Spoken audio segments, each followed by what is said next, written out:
Welcome sa isa na namang episode ng VIP Lounge where we're going to feature one of the very inspiring Pinoypreneurs here in Porto Laia.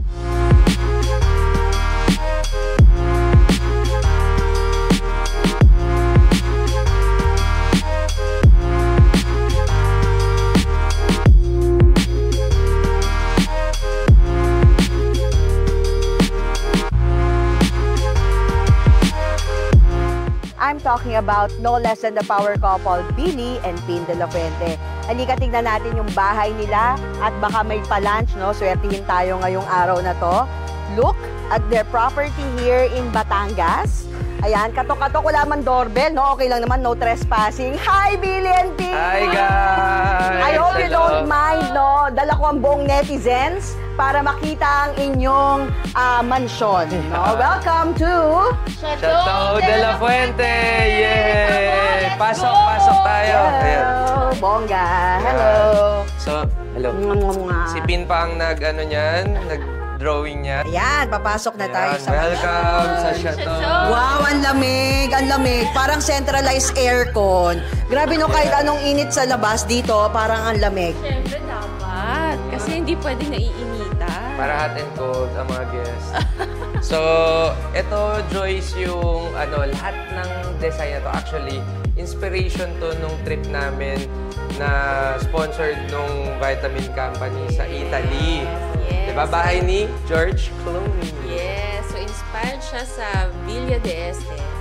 So, yun yung maganda. Kaya kakaiba yung design compared sa other houses na nandito sa private village na. In short, pinahirapan niya talaga. Yung arko ng mga ganyan, ng windows, ng doors, sobrang customized. Usually pala, square lang, di ba? Tsaka parang ang laki kasi punta tayo dito sa living area pa lang, ha? Punta tayo dito. How many can this accommodate? So, actually, ang gusto namin, comfortably, as much as possible, hanggang 30 packs lang talaga. But, some people, pwede pang magdagdag pang may party, mga 30 to 40 packs. Pero magandang dito is 948 square meters na maximize na yung lot area. Kasi imagine mo, makikita natin 8 rooms, 3 floors, and then ginawa niya na ring exhibit. So nakikita niyo yung mga artworks behind us. Okay, so lahat yan inspired by different emotions ko. Parang gallery of emotions. Gallery of emotions during pandemic and post-pandemic. So, what better way to showcase it, di ba? Kung hindi dito sa Chateau. At least people get to enjoy natin, also. Di ba? Ito, tingnan natin. Yung isa sa mga gallery. Pinakamalaki niyang mural, di ba? Ilang araw mo to ginawa? Nako, siguro mga 3-4 days din. 4 days lang? Yes, kasi actually simple lang siya kasi parang hindi ko rin alam where I'm going at dun sa pinaka-team niya. Pero yun yung funny thing, Miss Joyce, kasi nung pinipaint ko siya, hindi ko alam na magbumukha siyang network of people. So, connected pa rin talaga siya sa pinaka-vitamin business namin. Yes, so, diba? Na marami kaming mini-mentor. So, this is the living room. So, family space, okay, sa mga gustong mag-enjoy ng board games, to talk. Siyempre, doon naman tayo sa, di ba, yung favorite part ko, entertainment area. Parang den, no? Yes. So, on this part, actually, this is the entertainment area and slash bar. So, may mini bar kami doon sa part na yun. And TV area also. And then, I added this touch kasi nga, gusto ko parang Italy o kaya restaurant touch. So, syempre, pag may business kang food and industry, gusto mo may extra tables and chairs. Yeah. Anyways, sobrang spacious naman, di ba? Pero perfect siya. Kapag pumunta dito, ang view mo ay yung mga paintings ko. Yan, yung pala yun. Yung secret. Yes. So, kapag kumain ka breakfast dito, kaya nag-snack ka dito, makikita mo dyan yung mga paintings ko. So, pero babe, di ba, may kulang pa. Yes. Kasi dito, ang original plan, well, yung idadagdag pa, yung for billiards table. yes. So, we're Dito still... mismo, yung billiards, tas yung TV, and then dito yung bar area. Yan. So, wine, Yes. drinking, di ba? So, may second part pa yung yung pagpapakita natin pag nandito na yung billiards table. Yung next level. Pero syempre, yung isa sa pinaka-importante, di ba, sa lahat ng bahay is yung kainan, no? So, Favorite ko. yan, natin, di ba? Favorite natin yan. So, pero syempre, yung opposite naman yung ginawa namin eh. Dun sa una naming dalawang bahay, sobrang haba ng table. And dahil nga, nung original plan, pinatayo namin to, kami yung lilipat dito. And we opted to have a smaller table para mas intimate since 4 kids kami, di ba? With my mom and then my sister. Kaya ito yung saktuhang table. So, convertible naman yung table natin. If you want a smaller one, pwede mong tanggalin yung gitna and it can be good for 6-seater lang siya. So, as you can see, just to share with you guys, yung interiors natin is more on Mediterranean style. So, black, white, wood, iron, rust, and old wood. So, kasi pagdating sa Italy, ang mga style nila doon is medyo big. Yun dun sa first 2 houses namin. Dito, puro lahat inverter. So, inverter na ref, di ba? May laman ba yung ref niya? Ha? May laman ba? I-rate nga natin. Tingnan natin. Ayun. May laman. Pinagandaan naman. May mga pa-juice mamaya. Okay. So, sa likod nito, nandito yung mga team. At this is Puersa. So, forces of nature. Lahat ng mga forces na pwede mong makuha. Ito. Isla, Yakap. Ito, hindi ko pa napapangalanan siya ka to. So, there are paintings na may pangalan. There are paintings na wala. Wala pa. Pero, kung gusto nyo mag-subscribe at Pintor Rest. Tama ba? Pintor lang. Pintor lang pala. Pintor, ayan. Pwedeng business, no? Pwede niyang gamitin business. Dami talaga mga business dito. Tama kayo sa akin. Correct. Alright, so let's go outside. Okay. So on this part naman, this is our smoking area. So as you can see, Miss Joyce, we also promote non-smoking environment. Doon Here in lang Chateau. sila pwede. Yes, umupo tayo, experience natin. O, di ba? Ng mga mahalaman. So, this is our technically higher deck than this one, but pool area pa rin siya. Lounging chairs pa din. Itong pool na to na design, pwede rin silang pangbata. So, ayan, less than a feet and then 3 to 4 feet yung dun sa pool. Diba? Hindi yan yung original plan eh, medyo maliit eh, pero humaba na siya, no? So, kasi nung sinabi nilang medyo 29-ish square meters, sabi ko, dagdagan. So, naging 42 square meters na siya.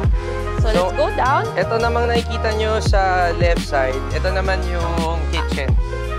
Kitchen, CR. Area. But this part here is the outdoor toilet and bath para sa mga gusto mo nang mag-swimming or gusto mag-shower before going to the swimming pool. On your left side, so this is where we do our bonfire. So, ang maganda din po dito, syempre, we think of ways on how we can maximize the space. Aside from it can be a place for reception, for catering and dining, but also for people who would want to do bonfire, we have bonfire pit. And camping, kasi nagsiset din kami dito ng tent. So, pagka gusto nilang mag-chill lang, tapos pa-araw ng onte. Very spacious naman eh. Yes, ma'am. Pwede ba nga magpatintero dito? Yeah. Actually, Joyce, ang pinaka-favorite part ko dito, itong court. Basketball court. Sabi ko nga, gawin niya na lahat ng gusto niyang gawin sa bahay. Ayan, no? Ayan, pakilala natin. Ayan. Tay! Pakilala natin, halika dito. Halika. Ito si Mang Danny, ayan, isa sa mga caretakers sa atin dito sa Chateau. Ayan. Super maaasahan si Tatay. Always yan. Thank you, Tay! So, itong court na to, half court, and talagang, sabi ko nga, gawin niya na lahat doon, pero itong court, dapat ibigay niya sa akin, di ba? Yes, Binigay ko daw. Ayan, Joyce, binyagan mo na. Meron lang, may sasabihin lang ako. Etong shot na to, fade away. Pag na-shot ko to, mape-fade na ako. Wag. Ayan, sige natin, ha. Para kay Oliver. Iyon! Oh! Yeah! So, isa sa pinaka-inaabangan at pinipicturean ng mga guests at nagpupunta dito sa bahay is the design, yung labas na pang-design ng bahay. So, eto yan. It's because nga, out of all the houses here in the village, ito yung pinakakakaiba. At the same time, Mediterranean kasi inspired yung design niya. So, So, nakakatawa din po sa every time sinasabi nila na sobrang kakaiba yung house mo, ang ganda ng house mo. So, it's good to show na talagang tama yung decision namin to make it different from other modern style or design na house. Eh, syempre, di ba, parang modern na nga yung unang dalawang bahay natin, tapos magabakasyon ka dito, o ganun pa rin design. So, parang iba yung feels. Correct. Nakakatawa nga kasi may mga ibang friends kami nun before. Sabi, ha? Ba't yan yung style? Parang di nila, parang pangit. Pero, na-apekto niya, sabi ko, wag, design mo yan, trip mo yan eh, di ba? Pero, nung nakita, ayun na. Sabi, wow, ang ganda pala, di ba? So, iba yung class. Of course! So, tara, pasok tayo sa loob para hindi kayo mainitan. So guys, ito naman part na to, yung favorite ko na mag-tea, no? Kasi makita nyo, yung dagat, yung trees, and then yung landscape, sobrang nakaka-relax yung hangin, no? Kaya perfect spot for relaxation. Pero other than Tara, pasok tayo sa loob. welcome inside. So, galing tayo sa labas ngayon. And now, I'm gonna show you naman yung mga rooms na meron dito sa chateau. So, okay, let's go. Come here. So, we have 8 rooms in the house. Okay? Alright, and by the way... Sakto guys, papakilala kami sa inyo. Ito yung sister ko, si Laika. And ang kanyang boyfriend. Miko! Welcome to chateau! Yes! Ito naman guys, we have room 1. So, ang kwento muna nito, I really made sure na meron kaming room downstairs intended for seniors because we have Sa mami ko. Mommy Tess, Yes, Mami Tess. senior na hindi na din kaya umakyat. Meron na rin siyang sariling toilet and bath. Pasok tayo.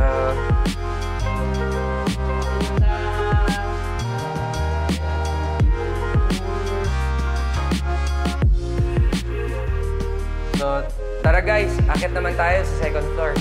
Ayan. So, ito namang second floor, ito yung favorite part namin kasi na-envision namin to yung Pasko, New Year, na dito kami nagpapamigay ng Manigal! Yes.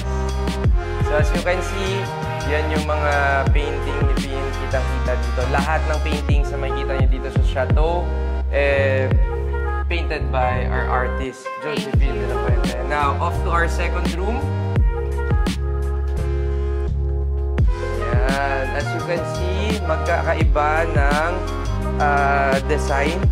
And bedtime. So, all our rooms here in Chateau has different bed variations to fit different family requirements. Yes. So, this room has 2 single beds and ang maganda dyan, meron siyang special feature which is the balcony. View in the house, please. So, magandang view dito kasi kita mo lahat from the basketball court to the pool to the beach. It's actually 100 steps away from the beach from our property. So, nearest property sa lahat ng properties na dito kayo.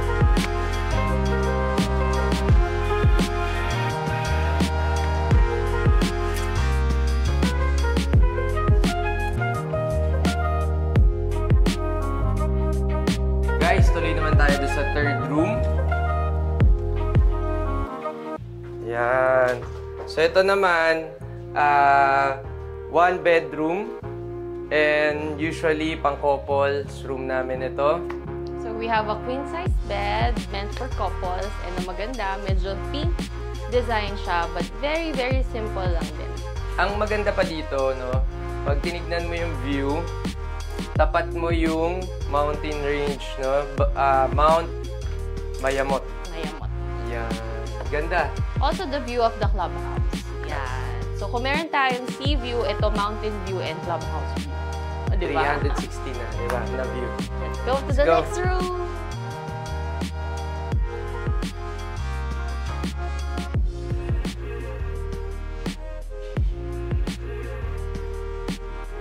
Guys, tara, pasok naman tayo sa next room, yung pang-fourth. So, ito naman, pagka yung mga may bata, di ba? Gusto lang, sa amin lang kids sila. Ayan, we have a double-decker here. And then, dito yung mga parents or yung mga house helpers or yayas nila. So, the reason actually kung bakit 8 rooms, kasi, ano kami, marami kami. So, kami, dalawa, then 4 na anak, and then yung mom and sister ko, syempre. So, kaya lang, when pandemic hit, diba, gusto namin mag-transfer. Kaya lang ngayon, naging beach house, naging rest house na lang. So this room number 4 then is really intended for small families. Kaya when people come to book here, they also ask kung meron tayong room that will cater to couple with kids. So, pero yung next room, yung mas pinaka-aabangan ng lahat. So, come on, let's go to room Barkada. So, welcome to room 5. So, pasok tayo sa loob so you will understand why this is very interesting room. So, welcome to the Barkada room of Chateau de la Fuente. So, as you can see, we have 3 bunk beds with 1 double bed.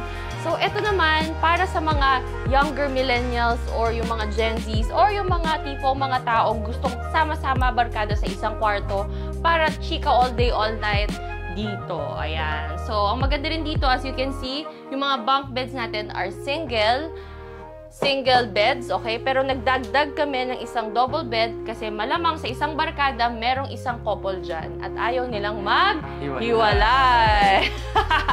So, di ba? Sakto lang.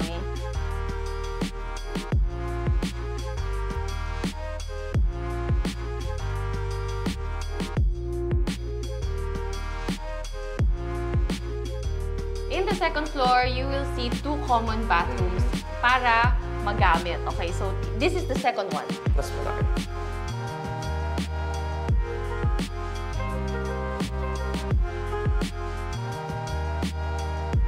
So, alam ko hindi nyo maaamoy, pero grabe, ang bango, amoy prutas ng mga CR, diba? Nakaka-relax. But of course, let's go to room number 6. So, welcome to room number 6. So, this one naman, if room number 2 with balcony has 2 single beds, this one is meant naman for couples kasi we have queen-size bed to share here in this room. Pero good news again, best view in the house because this is one of the rooms na merong balcony. Yeah. Napakaganda ng view. Kitang-kita yung dagat, yung trees, yung sceneries, yung bundok, yung beach.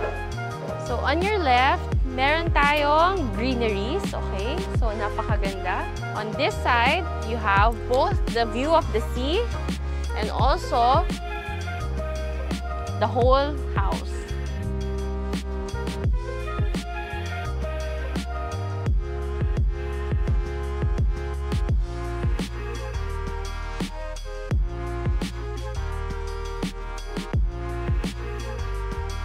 So guys, since tapos na tayo dito sa second floor, let's go to my favorite spot, yung third floor.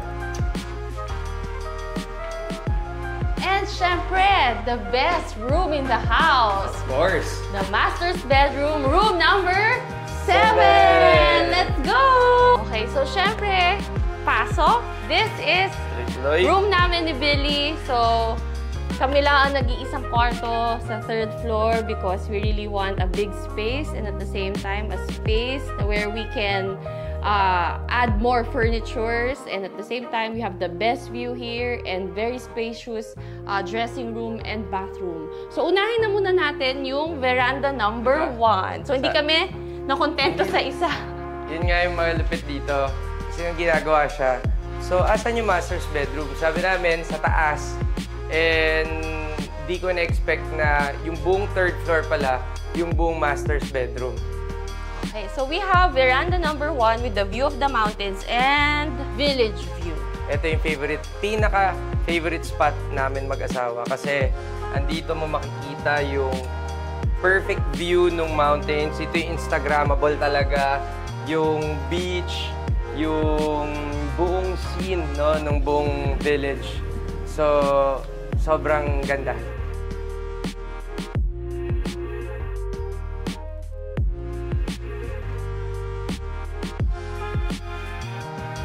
And syempre, yung pinaka-importante din isa sa akin is the master CR. So, silipin lang natin.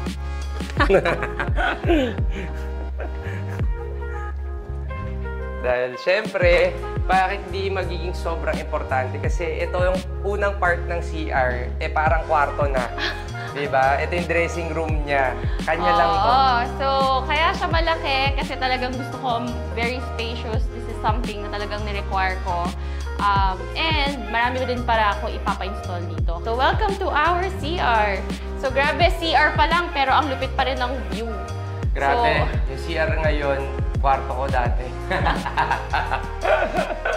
Pero dito sa part na to, dito na papa-installan ng jacuzzi.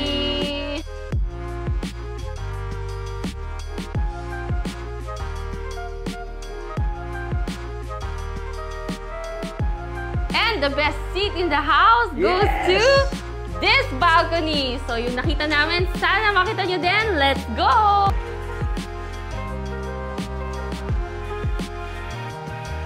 Welcome to our balcony with the best view in the house. So, in this part of our house, private lang siya sa amin ni Billy because others don't have access to this. And when you see yung background namin, talaga nga naman, it will take your breath away. True. Sobrang lupit na magkaroon ng ganitong opportunity para ma-experience yung buhay ng mas masarap. At the same time, di lang kami yung ganito, pero may nai-inspire pa kaming ibang tao na kung ano yung nagawa namin, kaya nyo din magawa. Kaya sa mga nangangarap dyan, don't stop dreaming. Correct. Keep on working. Lahat yan magbubunga pagdating ng panahon. Keep on fighting, keep on believing, okay? And see you on top!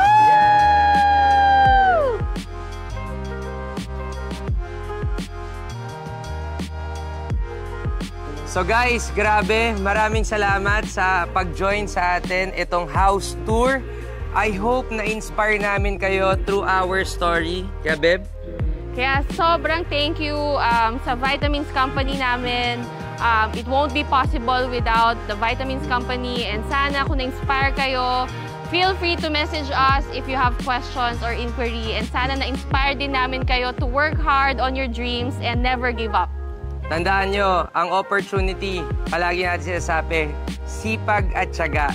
Pero dapat may RO. Ano yun? Yung right opportunity. And yung right opportunity natin, hindi yan magpapakita sa'yo. Dapat ginagrab mo. So with that, this is your mentor, Billy. And Mentor Pin! Happy New Year and Merry Christmas and bye-bye! Thank you! Bye! Thank you!